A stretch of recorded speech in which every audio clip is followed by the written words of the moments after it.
Welcome to the Fear and Greed Daily Interview. I'm Sean Aylmer. Sure, Zoom calls can be pretty convenient, but for many businesses, there's no substitute for a face-to-face meeting. And if the number of flights at capacity is any measure, plenty of people feel the same way. So, is corporate travel back? Cameron Harris is Global Leader of Flight Centre Business Travel, a supporter of this podcast. Cameron, welcome to Fear and Greed. Good afternoon, Sean. Thanks for having me. So, is corporate travel back? Corporate travel is definitely back, Sean. It's probably coming on 12 months now since we started to see borders open and a real pent-up demand for, everyone across different levels of corporate organisations wanting to get back out there and really having a need to travel. Okay, is it back to pre-pandemic levels yet? I would say the last couple of months we've been looking very close to our 2019 from a volume point of view. Right. We are seeing probably a bit of a shift in that probably a slightly reduced number of organisations are travelling, but we are seeing the demand is there. It's probably not being as matched closely by the current supply levels in some areas of the travel market.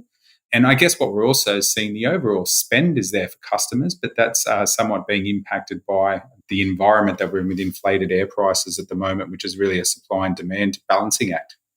Okay, so certainly airfares are high at the moment, but I think most people would agree that after a time, it will balance back to a more sustainable level. Do you think that we will then see a big jump in corporate travel? Well, corporate travel it's really just continuing to grow. We've been coining the phrase the sugar rush, which started back around March, April last year. And we're seeing that pent-up demand still continuing month on month. We're seeing organisations, continue to make smart decisions around where travel is important to them. There has been a shift in the behaviour. You'll get some companies that are now doing what used to be 1 in 3 trips is moved to online, but the value of actually getting back out there and travelling for multiple reasons is as strong as ever.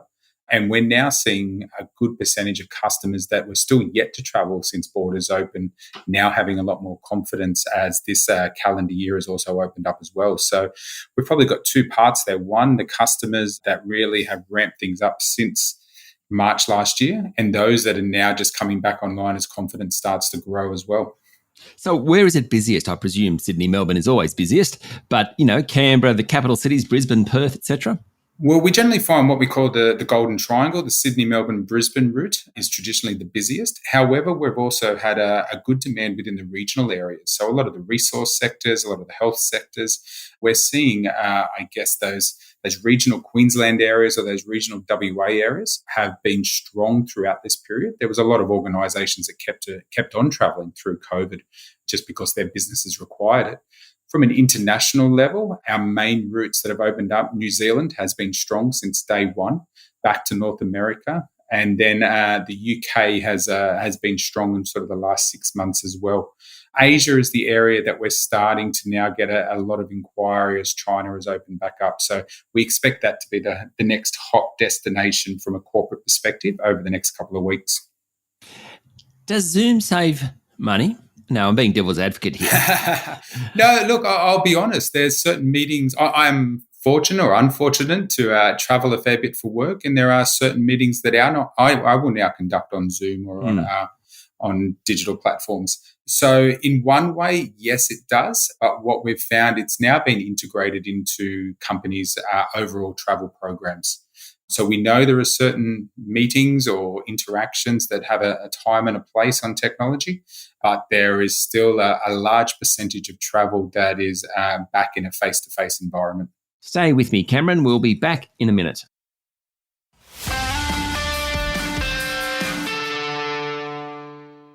I'm speaking to Cameron Harris, Global Leader of Flight Centre Business Travel.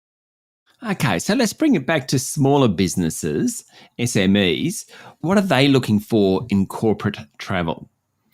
Yeah, so I guess what they're looking for and why companies partner with us is we look at travel from a holistic point of view.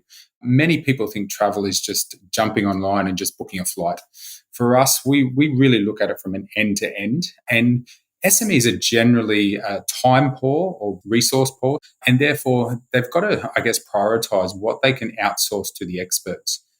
we partner with SMEs or corporations to make sure that everything from the research, the booking, the trip management, so the duty of care and knowing where their people are at all times. I guess the traveler experience. All of us have traveled in one way or another, and the experience of knowing that you're capturing your frequent flyer points. If you're staying in regular hotels, you know where you're going to and from the office. We know with SMEs, the bottom line dollar is extremely important. So making sure that they've got all of their spend consolidated in one place and they're not waiting for one of their employees who hasn't done their expenses for 3 months, and then they finally come in with all these unknown costs that have to be allocated somewhere, and just giving real visibility over what their entire travel program looks like. We really know that when a company sits down and works out their goals for the year and what part does travel play in that, they then have to allocate the budget that's going to help them achieve those goals. And that's where we work closely with organizations and really add value to their overall travel program, be it through making sure they've got a strong policy, making sure there's adherence to it, and making sure that their people are supported throughout that journey. We've even found from a mental wellness or an employee benefit point of view, just giving their travelers comfort through what has been a challenging period of travel has not only helped them when they're out on the road, but it's also been a great benefit when they're back in the office as well. I mean, that is something which I haven't really thought much about, the fact that you can actually bring to the SME disciplines. If you know the SME and they're using, company ABC are using you guys, Flight Centre Business Travel knows what's acceptable and what's not acceptable, or what's the norm, shall we say. It can help out in that sense. Agree. And that's what we find. A travel policy, we sort of say, is the number one cost-saving tool that you'll have in a business. When we can make it really clear for companies around what they can and can't do and what's governed by their organization, and then we're the ones that enforce that for them, you will save a lot more over a longer period of time than if you've got someone who's jumping onto a website to book a flight and claim they saved a couple of dollars here and a couple of dollars there. But it also gives employees of organizations the confidence around what they can and can't do when it comes to their travel program. So it's actually great support across multiple different levels. And that's where we add a huge benefit to any organization when partnering on their travel. I must say, what I found personally, and then when I was running kind of a team previously, why using someone like you was great was because it's easy to jump online and do it really cheaply. There's no doubt about that. But inevitably in business, I have to change it. So if I'm planning something 4 weeks in advance and I've got to change it, and it becomes very expensive because the cheapest flights are non-refundable and you can't change. And so that's kind of where I've suddenly worked out the value in somewhere like Flights and Business Travel. It's much more than actually how much you're paying. It's in the long term, you can save money if you have someone that knows what they're doing, I suppose. Correct. And we look at it from an overall, what are the time and cost savings and what is the value that's being added to an organization? When we sort of meet with prospective companies and they all say, we just jump online and book it ourselves, it's generally then, well, when do you find the time in your day just to jump online if it's not the core focus of your role? So people are saying that, but what they find is their travel or sitting down and actually getting it booked and done is getting pushed further and further back because it's not necessarily a priority in their day or in their world. And that's where we take that responsibility away from them and manage it for them so they can get back and really focus on what the core functions of their organization or what the core functions of their role are. And then we're there 24/7 to support them. So we've got our business operating hours with your dedicated travel manager, a dedicated team that supports you. But then we've got our global 24-hour assist team who are there to make sure that you're supported through those challenging times, or even if you do just need to make a change because something's changed in your agenda or schedule. Cameron, you must get some desperate calls. As you were talking then, I thought, oh my God, I'm sure there's some situations which are pretty amazing.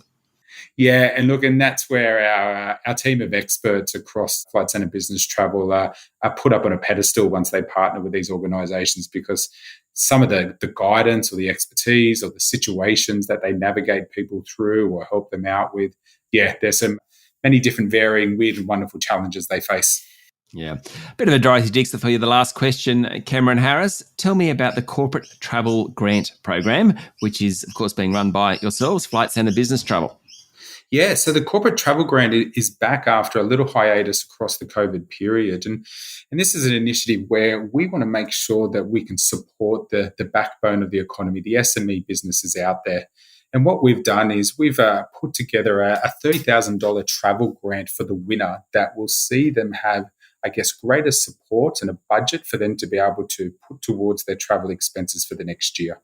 So we've partnered with Virgin Australia as our main partner, along with IHG and Hertz. And what we'll do is customers or companies, all across Australia have the opportunity to submit a 1 to 2 minute video online and talk to us about what will this travel grant do to their business? What will allow them to do? What opportunities would come out of it if they are lucky enough to win this? We'll then narrow that down to 5 finalists who will fly up to our global headquarters in Brisbane, and they'll get the opportunity to present in front of a judging panel, where the winner will walk away with a $30,000 travel grant, but the 4 runners-up will also share with a $10,000 travel credit as well. So great opportunities there for them to be able to really kickstart their business or make sure that they can solidify what is needed from their travel program for the year ahead. So to have a look at that, I suppose you just use your search engine, Google Flight Centre Business Travels Corporate Travel Grant or something? That's it. Just log on to flightcenterbusinesstravel.com.au/corporate travel grant. All of the information is there. Easy to upload your video and further information around us as a brand, the travel grant itself, and the partners involved with this. I'm going to get my colleague Michael Thompson or perhaps Adam Lang to do it because they're much better on video than me, I've got to say.